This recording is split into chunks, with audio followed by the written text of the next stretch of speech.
So without further ado, I would like to introduce Scott Olesen from the US CDC. Thank you. Thanks, Kurt.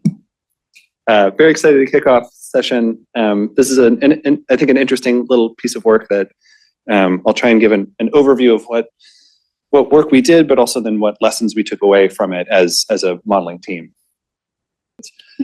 So in early 2024, conditions in Chicago were such that it's probably not, in retrospect, very surprising that there was a moderate to large size outbreak of measles. So early in 2024, there were around 12,000, to get that number right, people spread over around 30 migrant shelters around the city of Chicago. The vast majority of these folks were from Venezuela, which has had declining childhood vaccination for measles. So the short and long of the story is that in late February, a person in this shelter had rash onset for measles. It was some days later that this person was identified, and that information was passed to the Chicago Department of Public Health.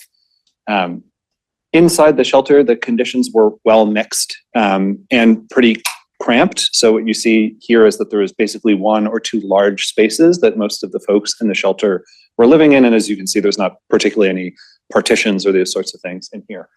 So there were 2,000 people in this shelter and more than 500 people in individual ones of these rooms that were just these large, well-mixed spaces. So what happened was that there was an outbreak overall that had 56 people in it. Here's the epi curve for what happened. You can see that most people were residents of the shelter, but there were a few cases of people who were outside the shelter, but were epidemiologically linked to inside the shelter. There were some public health interventions that probably limited the size of this outbreak. So what you see at the top are dates for when there was a mass vaccination campaign for people who were spending time in the shelter. And then there was a process also of active case finding. So rather than waiting for people to sort of present as sick, epidemiologists were going around and looking for people with signs of illness. And the part of the story that, I can't click anymore. Next slide. Oh, try again. Yeah, perfect. So the part of the story that I was involved in was as part of the modeling task force that supported the epidemiology team that was on the ground in the shelter. So our first meeting was on March 8th, which you can see is pretty early on in this whole process. We were activated quite early, which was interesting. And our final modeling output happened just as the outbreak was ending. So everything I'm going to tell you sort of happened from a modeling point of view over the course of this one month. So when this modeling team was activated, we got asked a series of questions that were very specific about what was going on real time in the shelter. The first one was that there was some concern whether there had been multiple introductions into the shelter. So the epidemiologists there said, based on what we're seeing in terms of the number of people infected and kind of who they are, this could have been one introduction or it might have been two. So they were worried that there was a sort of second line of transmission that was occurring in the shelter. And they posed this as a modeling question to us. Are the data consistent with the one introduction that we know about? How big do we expect this outbreak to get, and when do we expect it to end? The epidemiologists who are working on this outbreak investigation had plenty of experience in these kinds of outbreaks, so they had their own professional expertise about what did they expect for the answers to these questions. But they were looking for modeling to confirm and refine those qualitative knowledge. At the same time, we were getting asked questions that were post hoc evaluations of interventions that had already been done. So it's kind of interesting. We weren't being asked these questions after everything had ended, but as they were in progress. So the epidemiologists on the ground were being asked questions about what was the effectiveness of the mass vaccination that they had chosen as their correct intervention before any modeling work had been in place. So they were getting questions of what was the cost benefit of having vaccinated hundreds of people, and they were being asked this question as the outbreak was still evolving. And relatedly, what was the effect of their active case finding? To what degree were they able to catch people before they were as transmissive? So to reduce the amount of the secondary infections for each primary infection. Have the next slide, please.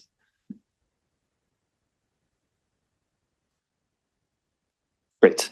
We got some other questions that were sort of in the mix that weren't about the shelter itself, but were being asked as part of the same task force, which is what's the probability of there being outbreaks in other shelters with similar conditions? There are some questions about interaction with spillover in the larger community. To what degree would infected people in the shelter have the potential to interact with people in the community and cause a community-wide outbreak?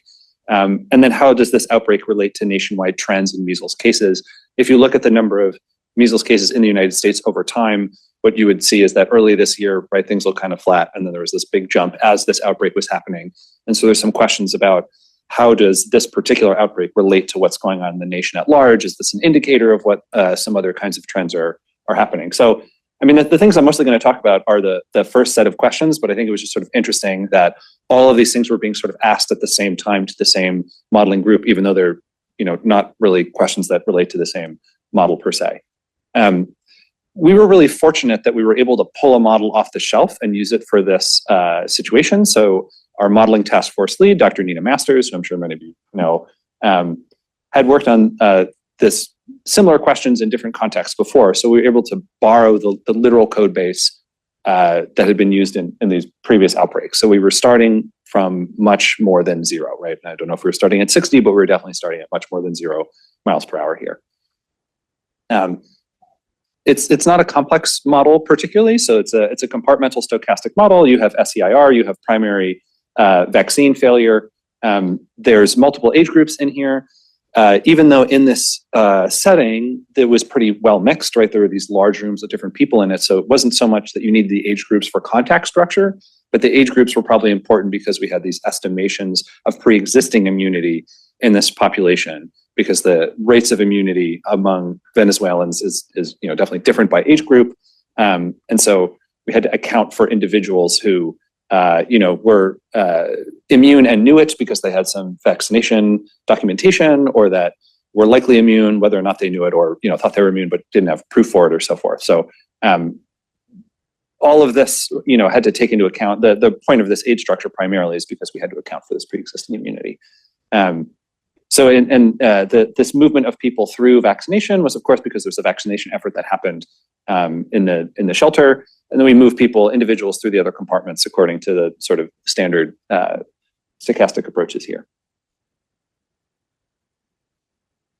So as you would expect, through time, the forecasting accuracy of this model improved. So, early on when you had only a few cases, there was a decent probability that there would just be stochastic die out, there would be a flare out, and you wouldn't have any further cases. But as time went on, you get more and more tight estimations around what turned out to be the final outbreak size. This question of stochasticity and to what degree was there a probability that the outbreak would die out was one of the limitations of the model that I'll come to later. That even though this model sounds very simple and this model formulation might sound very sensible and appropriate, there's a lot of implicit assumptions in here about the dwell time in different compartments and the distribution of secondary infections per primary infection. And so that bakes in a lot of assumptions about the probability that you will have an outbreak that just dies out very, very suddenly and very quickly. And what you can see if you kind of look closely is that all of these lines, all of these curves sort of cannot replicate to some degree the actual observed infection time course in the middle. And so there's also some degree to which this model structure, right, is incapable of reproducing the variety of possible shapes that you might observe in these sorts of situations. So what do we see? Okay, the calibrated forecasts were used to estimate the outbreak duration and final size. And what you see is that as time went on and the number of cases were changing, the estimates of final outbreak size were changing, getting closer and closer to stabilizing as time went on. Of course, at the early time points, the median model predicted outbreak size was low because of this possibility that the outbreak would simply die out via stochasticity. Interestingly, the final onset date was pretty consistent through all of this time. So, this is a really useful thing for folks on the ground that, a week after we had been called in, or even a few days afterward, we could sort of start to say, when do we think this will be over? And then start to give some sense of what size of outbreak were they expecting. And that was important and useful for the city and for the state because it was going to determine the amount of resources that they were going to supply to this response. We did some counterfactual predictions to get to these second order questions about the effectiveness of the public health interventions that were put into place. So we used the calibrated model and ran it back in time with counterfactuals about whether different interventions had put in place or not. So the two in question are mass vaccination of the people in the shelter, as well as this active case finding effort. So here's the actual conditions of when mass vaccination started and the fact that there was this active case finding effort. And then you can compare that with the best case where you vaccinated everyone early and the worst case where you didn't vaccinate anybody. So this was actually really useful to the epidemiologists on the ground, because once they started to have these numbers and they were able to say that if we hadn't vaccinated, this would be way worse, they stopped having to answer as many questions about why they vaccinated people and how much it cost. And it let them focus more on getting the outbreak tamped down and contained. So this is a tabular form of what you saw before. Even in this worst case scenario, it's sort of interesting, right? You have this probability of that the outbreak could have died out, right? Because if you start with just one index case, there's a pretty good chance that they won't infect anyone further. But if you didn't vaccinate anybody, right, and the outbreak expanded beyond that initial index case into a second or third one, then you're going to have a large outbreak because you have this big room full of people who are, have some number of susceptibles, and many of them are going to get infected. So this was another help to them of the same form of saying, okay, by doing this vaccination, you finish the outbreak much sooner, and the probability that it was going to be smaller, of course, was a lot higher. And you sort of eliminated the probability of a very large outbreak by vaccinating people, simply as there just wasn't enough people susceptible to become infected. So some reflections on this experience: that the real-time support to the epi team was really appreciated. I think as modelers, a lot of our findings were not super surprising. And looking at those case curves, you could kind of feel like you could draw a pencil line through it. But having a mathematical model backing up the epidemiologists, they found very comforting. It helped them feel like their professional opinions were the correct ones, and it gave them a little more ammunition in the folks that they were interacting with, and helped them be a little bit more confident in their conclusions and move past, stop circling certain kinds of questions that they were being asked and just sort of drive through them. We, as the modeling team, really benefited from having the tool on the shelf. I don't think we would have been anything close to as useful as if we had to have started from scratch and build a new model from 0 lines of code. We also benefited from having a strong team. So as I mentioned, our modeling lead had worked on this type of work before. So she, in her mind, had useful priors, relevant questions to ask epidemiologists on the ground. There was a lot of it was very easy to interact with epidemiologists and figure out how to train the model and make it really appropriate and feel appropriate to the situation on the ground. And we had a very large team. So we had 5 modelers with different levels of computational and software expertise, all working together on the same project for this 1 month. The compartmental model that we used was useful, but only up to a point. As I mentioned, these kinds of models make implicit assumptions about things like dwell time in different compartments and about distributions of secondary infections. So in particular, we got stuck on the fact that the incubation period for measles is pretty well understood and follows a pretty tight distribution. But if you use a compartmental model like this, the reality is that it's going to be exponentially distributed across people. So that led to sort of dynamics in the projected, forecasted outbreaks or counterfactuals that just didn't accord with the reality of what you would expect to see. You didn't, for example, have a clear separation of generations of the outbreak. That is a very distinct feature of measles outbreaks, but this model was not capable of reproducing. Because the model was not built in the most modular way and it wasn't sort of meant for easy extension, questions that we got asked that seemed like incremental additions to the model sort of had exponentially increasing difficulty of implementation. So there were some questions that we got asked in that later bucket further down on my list of questions that we either had to skirt or we had to build a separate ad hoc tool to address them. We couldn't simply extend this tool. So that sort of comes down to one of the conclusions that we came from this, and that was already a plan in our center at CDC, but one that really this experience really made clear to me is having some standardized, modular, but extensible tooling. This is a model that only had around 2,000 individuals in it, right? So it really shouldn't be that hard to create an agent-based model that has very easy to specify dwell times in the different compartments and probabilities of the number of secondary infections that each person should have, and so forth. And on top of that, having high quality inference methodology and ability to deploy to high performance computing is something that we can anticipate ahead of time and have some modeling structure that's totally able to plug into that very easily. So these are all the things we learned, and we're working on making this so that next time my dream is that this would have been an afternoon of work for someone to put together this model and press run, give me forecasts, give me counterfactual simulations, and then ideally the modelers are able to turn around and answer very quickly to the epidemiologists, and then kind of not have that much more to do while we wait for the next day's worth of data. That's sort of the dream that we're trying to build toward. So I wanted to say, I mean, of course, I mentioned this is a big group effort. These are all the CDC analysts, but there are a number of folks, of course, from the measles part of CDC. Brian Bora has this really interesting presentation that he gave at the National Immunization Conference that's a much more exciting and dramatic version of the story from the front line, being on he was actually like the lead of the epidemiologist on the ground. So he tells the story in a much more exciting and less mathematical way. But you can go, and if you're interested, this is all written up in a paper, an MMWR, and then also that has a link to, there's a GitHub repository that has all of this. It has the case data in it, so you can push a button and reproduce all of the figures and so forth that are in the paper. And finally, I mentioned this yesterday, but we're looking for talent. And so if you are interested, or you have someone who might be interested in the kind of work that we do either now or in the future, please send me an email. I have this address, ulp7@cdc.gov. Thank you. Thank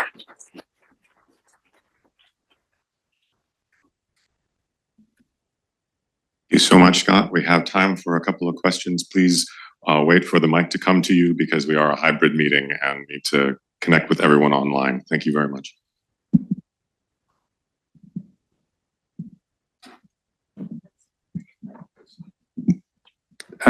Thank you for a very clear talk, and my question might come across as cynical, but it's I hope you don't take it that way.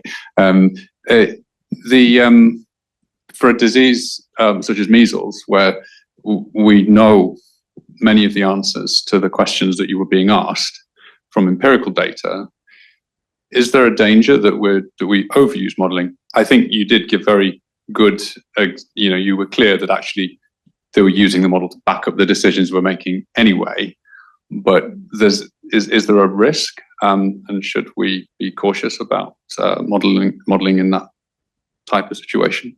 Yeah, I think that's an interesting question. I think our experience was that the subject matter experts and the epidemiologists on the ground, as you say, they knew what to do. They knew that if they didn't vaccinate people, there were hundreds of susceptible individuals, and that there was a very good chance that you'd have a very large outbreak. So, I mean, they knew what the right course of action was. I think the difficulty was that it was hard for them to justify to their superiors in very succinct numerical language what the cost benefit was. Because it's easy to say we vaccinated this number of people and this was the dollar cost to that, but it was hard for them to say what would have happened if they didn't, how many people would have been infected if they didn't. So the thing that I think we really helped them with wasn't, in this case, knowing what the decision was, because as you say, for something like measles, where this sort of outbreak response is pretty well understood, I don't think there was ever a question of should we do A or should we do B that we were helping with. It was more helping show the decision maker that in this particular instance, not the decision maker, but like one level above, that in this particular instance, the well accepted answer among the epidemiologists was the correct one, also for under criteria that were relevant to folks who are one step further removed. Yeah.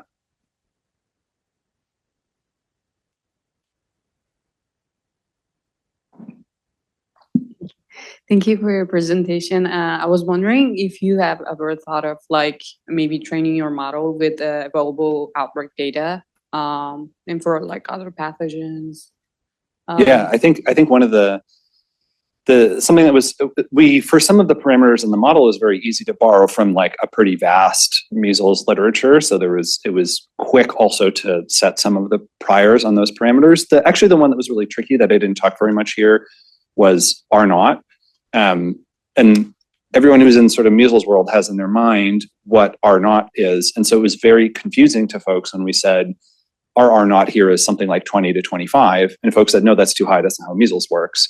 But the reality of how the space was such that it really was possible for that one index case to infect 20 people around them. So I think this was a case where actually this is another place where the modeling was helpful, because if you're used to certain kinds of outbreaks and you're used to certain kinds of sets of parameters, when we would come and say the model's really telling us R naught has to be somewhere between 20 and 25 or even higher, that was initially very confusing to the subject matter experts, right? But you can reason it out that it must be possible, but I think that's one of the places where having that mathematical model actually like aided reasoning about this sort of thing. Yeah, but yes, we tried to rely as much as possible on existing parameterizations, definitely. Thank you very much. Thanks. Thank you so much. Thanks, Scott, again. We need to move on.